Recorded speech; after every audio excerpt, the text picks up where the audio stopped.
Hi there, welcome back. Today's story is A Letter to My Teacher. The words are by Deborah Hopkinson and pictures by Nancy Carpenter.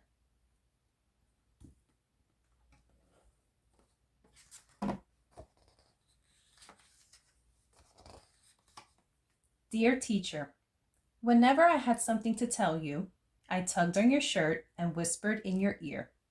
This time, I'm writing a letter. I hope you remember me. I was the one who marched to school that first day, splashing through every puddle I could find. I wore a bright yellow raincoat and a dark, stormy frown because for me, school meant sitting still and listening, two things I wasn't much good at.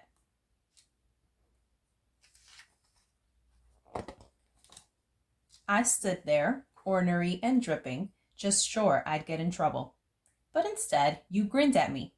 Good morning. Look at you, standing there like Mary Kingsley, just back from canoeing up the Ogooué River. Who? I said. Where? Mary Kingsley, the fearless explorer, you explained.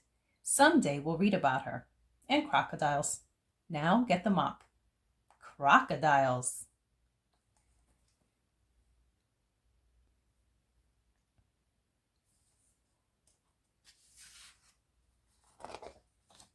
After taking attendance, you made a big announcement. Welcome! This year we'll be planting the first ever second grade garden. It will be our great experiment. Yay! We get to dig in the mud, I shouted.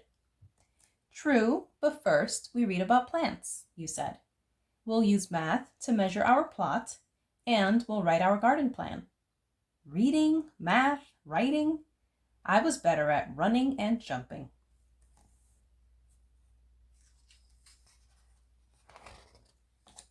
The next week, we visited the creek behind the school to learn about plants and water. When you weren't watching, I started to hop the rocks. Right in the middle, I got stuck. Look at me! I'm Mary, what's her name? I hollered, trying to sound brave. Watch out for crocodiles, you called back. Then you rushed to rescue me. On the way back, you held my hand and never told anyone how much I was shaking.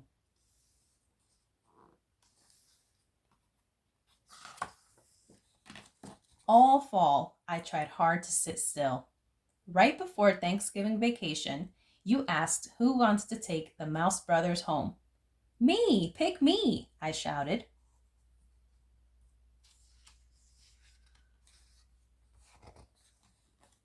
But while I was busy eating turkey, my cat Lucy ate one brother.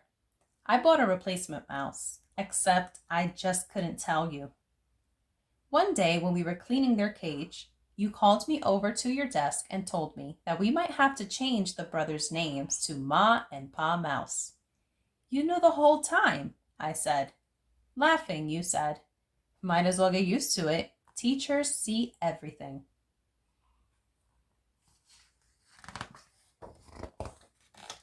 When winter came, the reading corner became our secret garden of stories. On Friday afternoons, we all curled up in a heap to listen, just like our new litter of mice. I loved it when you read to us and always begged for more, but I hated being called on to read out loud. I kept tripping over words. Once, right before my turn, I yelled, "Raise your hand if you want to go home." Another time, I clutched my throat and croaked, "Uh-oh, I lost my voice."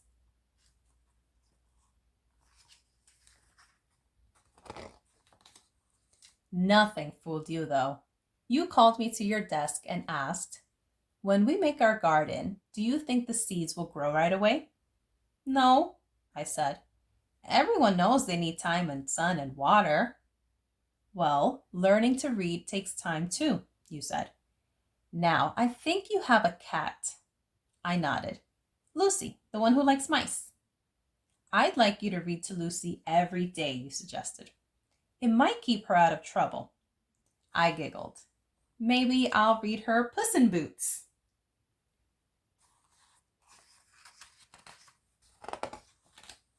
I practiced hard and you gave me extra help too. One day you brought me a special book. I met a real author and he autographed it just for you, you said. I looked at the cover and sounded out the words. Wow, it's about her, that explorer, Mary Kingsley. You smiled. Next week you can share it with the class. In March, we explored our town. We went on a field trip to an old house. It was full of history and secret stairways.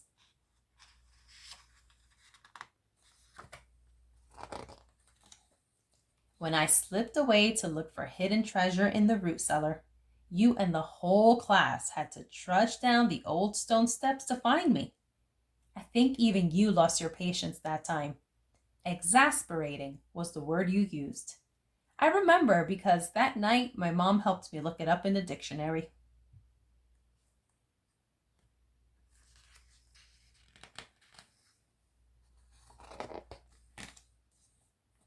The day you brought in seeds for us to choose, I tugged on your shirt. Can we plant this kind? The packet says early spring. We can have bright red radishes in just a few weeks. Good reading and great idea, you said. Thanks to the math games we played, measuring our garden patch was easy. At last, we turned over our soil and were ready to plant. I was radish crew chief and read out the instructions all by myself. All spring, we weeded and watered and kept garden journals too.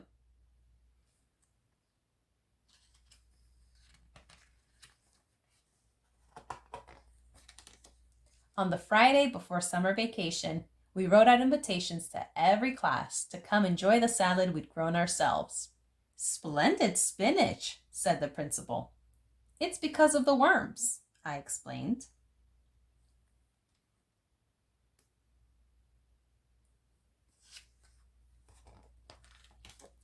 I didn't know how to say thank you, so on the last day I gave you a present, a memory quilt.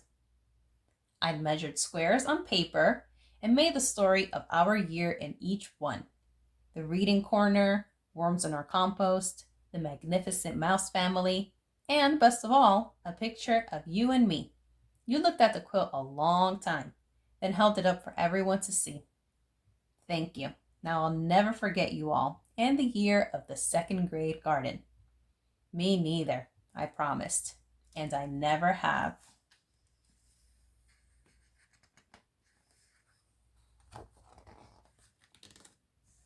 For a long time now, I've been wanting to write to tell you that even though I didn't always listen, and I know I was exasperating, second grade really was the best year ever. So I guess you won't be too surprised to hear that I still like to stomp through creeks, dig in the garden, and even read out loud to my cat.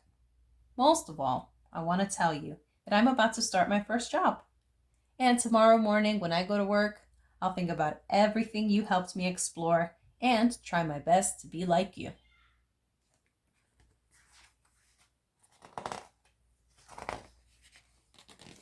Thank you for being my teacher. Your student.